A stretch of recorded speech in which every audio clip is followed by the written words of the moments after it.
Do you ever scroll Instagram, close the app, and then click straight back on Instagram, and then go, why'd I do that? Yeah, we've got a problem. I used to do the same thing too, and I realized that one, it wasn't making me feel good about myself because I couldn't control my actions. I felt like my phone was controlling me. And two, I had this thought, this feeling come over me every time I would just scroll Instagram or social media mindlessly for 30 minutes to an hour longer, and I'd just feel like guilty. I'd feel shame. Today, I want to talk to you about how to give up your phone addiction, and I'm going to show you the 3 steps I took to giving up my phone addiction. Firstly, my name is Lindsay, and I actually gave up and made the decision to quit scrolling, quit just mindlessly scrolling through social media, YouTube, Instagram, Facebook, all that. I made the decision to quit because I knew it was taking me away from what really matters to me in life, right? I decided to quit, and it's been one of the best moves I've ever made for my life. You know, I've gotten a whole lot more done, I've become a whole lot more productive, and I only use my phone as a tool these days because I believe that your phone is either the biggest tool or the biggest weapon you can use in your life, and in this day and age. So I want to show you how you can quit scrolling too, and I want to make life exciting for you again. I want to show you how you can not be bored without your phone, right? Because that's why we scroll. It's comfortable, it fills in the time gaps, but we all know deep down that it is a problem. So, and I want to really get you off your phone so you can get back to chasing your mission and the things that really matter in life for you. Whatever that passion is of yours that you have deep down, that you should be spending time on that. You should have goals that you're working towards that make you excited, and your phone is literally pulling you away from them, and it's only getting worse. So firstly, I just want to read you this fact, okay? And this scares me, and this is a good fact to keep in your mind to understand that spending endless hours scrolling on your phone can be detrimental to your future and, you know, how life turns out for you. So the average 25-year-old man is set to spend 10 years of his life on his phone by the time he hits the male life expectancy of 86 years old. And just for an example, I've got 86 squares here, right? Sorry, there's only 80 squares here. And in green, that's 25 squares. So just to put into perspective that your life, say you're 25 years old, you might be 25 years old watching this right now. You've already lived just about a third of your life, right? And if you continue scrolling on your phone like the average male does at the age of 25, you're set to spend about 10, a whole row of these, on just your phone. Think about how much you can get done on your phone. Sorry, think about how much you can get done in a year. A whole year. Think about how much you change in a year. How much did you change last year? Well, that growth is actually, you know, getting muzzled, getting, you know, quietened and suppressed because of this phone use, because of the hours you spend scrolling, you know, and not working towards your dream. Now, this is why I'm so passionate about this, because I feel a lot. I feel the way things make me feel, and I know for a fact that if I've been scrolling reels or looking at just Instagram or TikTok or whatever it is, I feel worse when I get off the other end. And so I made the decision, not the choice, to actually quit. If I catch myself, you know, going on social media, and I'm not saying I'm I never go on social media. I'm no saint, but I made the decision that when I catch myself scrolling or looking through stories or whatever I'm doing, I stop what I'm doing and I do something else, more productive. You know what I mean? I don't allow myself to sit there for a long time because I know it's not worth it. So I'm not saying that you're gonna quit altogether, but I am saying that you're gonna make a decision for the bigger purpose of your life, right? I've created this 3-step formula, okay?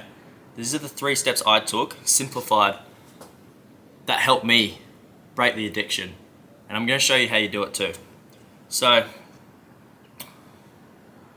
the first step is detox, right? And what I mean by this is, what the phone does for you, 1, it steals your attention, but 2, it's blowing up your dopamine receptors. You get dopamine from basically looking at Instagram, a video might grab your attention and it might make you feel good. It's instant gratification, right? There's something that feels good in the moment, but when you jump off, you feel worse. Now, this feeling of feeling good is the dopamine. It's your dopamine getting sparked and sparked and sparked. Now, if you spark this dopamine too much, well then normal life becomes numb. The fun things in life become not so fun because your dopamine levels have been sparked so high, you need something so exciting, so intense to really make you feel something. So going for a walk on the beach, it's not going to do it for you because you've been frying your dopamine receptors all night, right? Going for a walk on the beach, getting your feet in the sand should make you feel good, should be fun. And that's the whole point of this video, right? So doing a detox, right? I remember doing a 3-week detox. And I've done a bunch of these, done a week, 2 weeks, done a 3-week, and I've just done periods of time where I jump off my phone or all forms of Netflix, social media. Like I only use my phone for phone calls or emails for work or whatever I have to do, you know what I mean? Like literally delete the app. I go on a full cleanse of eating healthy, training in the gym. And you've just got the blinders on like a horse does in a running race, right? And I remember doing this.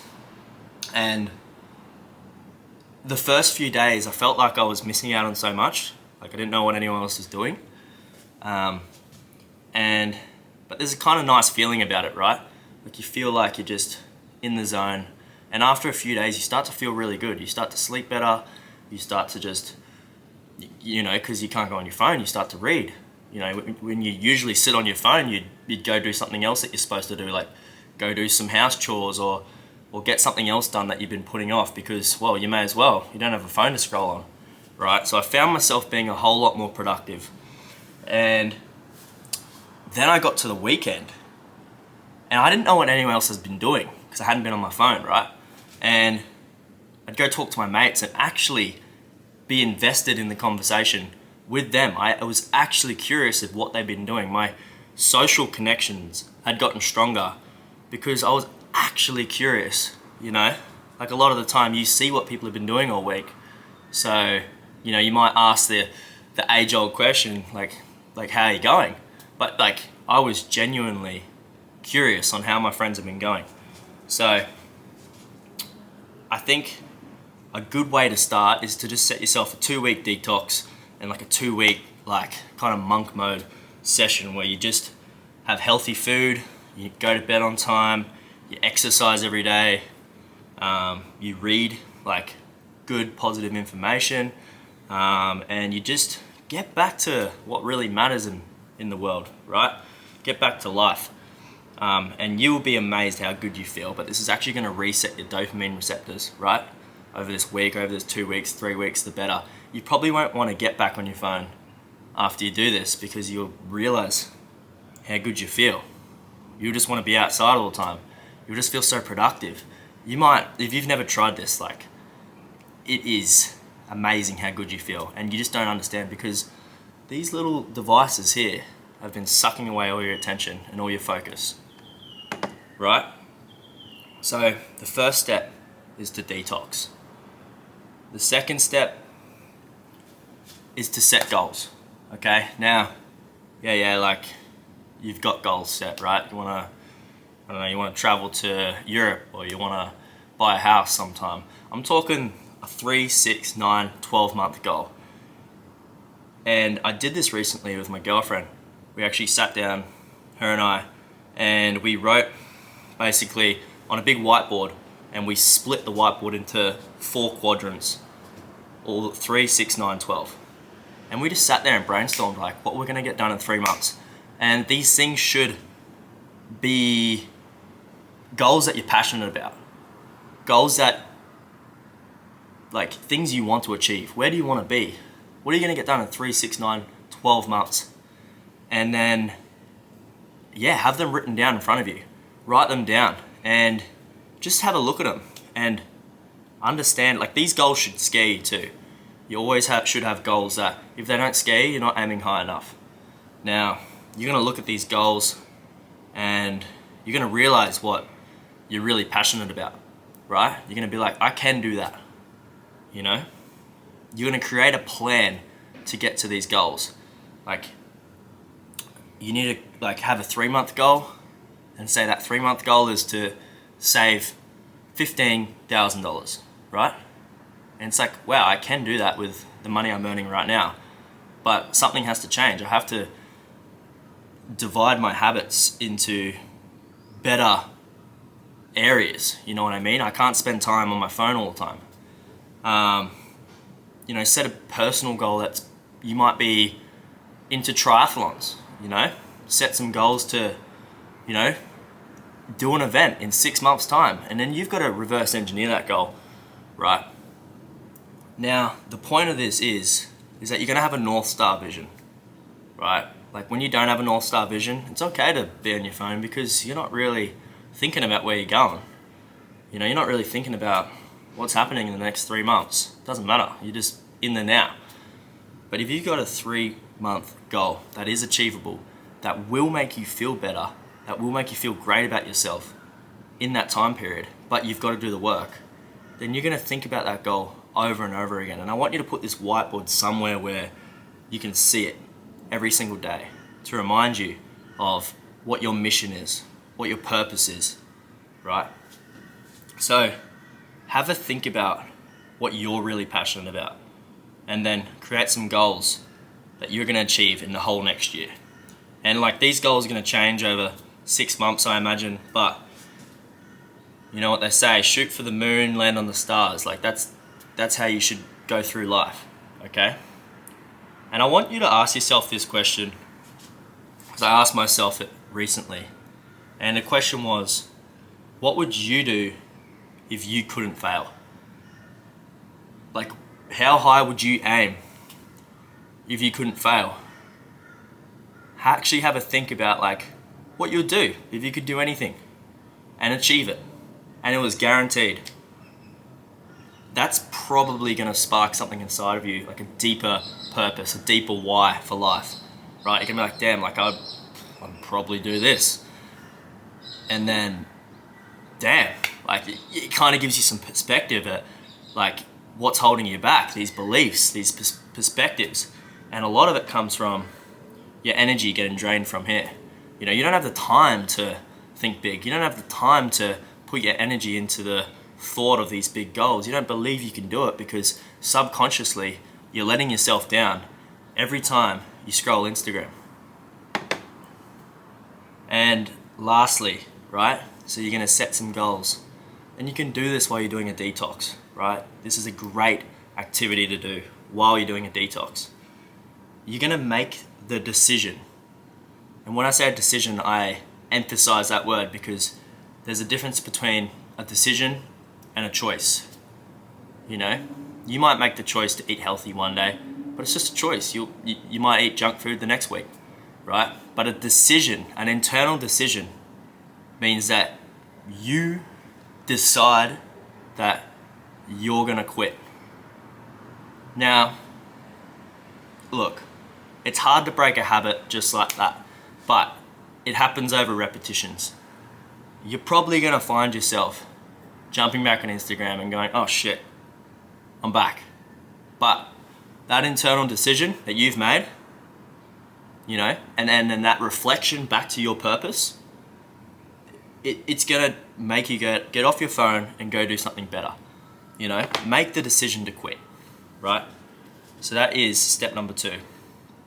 And step number 3, move, right? Action. It's like putting the key in the car and turning the engine on, right? Without action, you're just putting the key in the car. You've got the map, the plan to get there. You've got the fuel in the car, the drive, the motivation. But if you don't turn the key, the car's not going anywhere. And that's just like taking action, right? The only thing you have to do is take action. And action works in a momentum kind of way, where the first bit of action might be a bit of energy, might be a bit of a drag. But as you do one thing, and then do the other, and then do the next, and the next, you realize like, yo, you're moving now, okay? You're moving closer to your goals, you know? Set these weekly goals to action things in your life that bring you closer to your goals, right? Action is the biggest single determinant of your success, literally. You know, you might have the motivation, you might have the knowledge, you might be an incredibly smart person, but if you don't do any action, that knowledge means nothing, right? And yeah, whenever you find yourself scrolling, remember your mission. Because as I said, it's habitual. You're probably gonna jump back on TikTok and find yourself going, oh shit, I'm back, right? Just swipe off and get onto something better, okay? So, like I said, it's a bit of a cycle. You're gonna do the detox and you're gonna feel really good about yourself at this stage. You know, you're gonna feel a lot of clarity. You know, you're gonna set some goals and have a really clear vision about where you're going. And then, you know, once you start using your phone as a tool again, you know, you might find yourself scrolling, you might find yourself back in the doom scroll or the social media, whatever you want to call it. But you remember your mission, right? You remember your mission and your purpose and what your goals are for the next 3, 6, 9, 12 months. And you decide to stop that decision, right? And then you take action, okay? And then you might get on a really good momentum of taking action, of chasing your dreams, getting shit done, just feeling good. And for all means, you know, see what everyone's up to on social media. Just don't let yourself get taken away, you know? Just don't let yourself do that mindless scrolling, that brain numbing, like no thought, you know, just catch yourself out and pull yourself up. Hold yourself accountable, or get a friend to, you know? And then sometimes in life, for me anyways, I believe you need to switch off. And by switch off, I mean detox. You know, have a break from just technology in general. Get back to earth, get back to the lands. Just get back to doing things as we did things 200 years ago, right? Just put your feet in the sand or the grass, or just get back in nature. Clear your mind. Bring your dopamine receptors down and just get back to life, I like to call it. And then just keep progressing towards your goals. It's really that simple. Like, you have so much potential to achieve whatever you want to achieve in this life. But it's literally on you to take action and to make the decision to do life in a better way. Now, if you enjoyed this video, I just wanted to drop some value, because this exact situation, these 3 steps helped me like get to my productive self, get to my self that I'm at now, where I feel really good about life. I enjoy going and putting my feet in the sand. I don't let my phone control me, but I use it as a tool, right? Just comment on this video, like this video, and if you want me to send you over my free productivity guide, just drop a comment or reach out to me and I can do that. But yeah, you enjoyed this video, like, comment, and subscribe, and I'll see you in the next one. Peace.